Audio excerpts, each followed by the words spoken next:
Song Bok-ja is the mother of a former Samsung worker. She says her daughter Chung Ji-young died of cancer after working at the company's factory. 살 빼는 것이 그렇게 많이 빠졌더라고요. She called me saying that the doctor thinks it's leukemia and suggested she go to Hanshin Hospital. At that moment, I was so shocked and filled with fear. Then there's Hwang Sang-ji, whose daughter was 18 when she went to work at Samsung.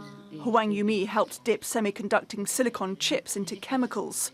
What she didn't know was the process often involves carcinogens. By 22, she was dead of leukemia.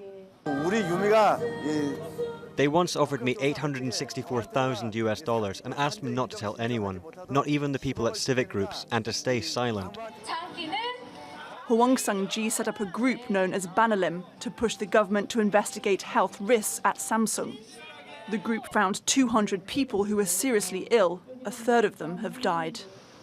Samsung is South Korea's biggest company. Last year, it set up a compensation fund for workers.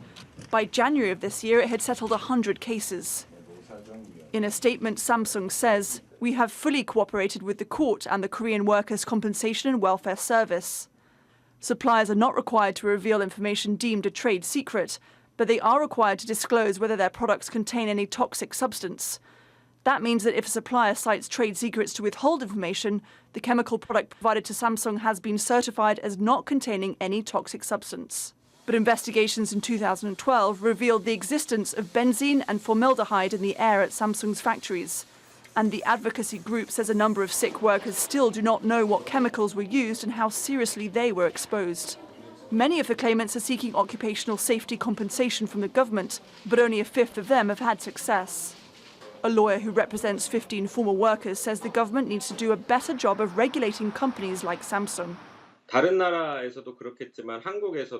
The problem is the government. It should regulate trade secrets but does not do it. When Samsung argues that certain information is its trade secret, just because Samsung does not want to provide it, the government never regulates but just accepts the argument wholly.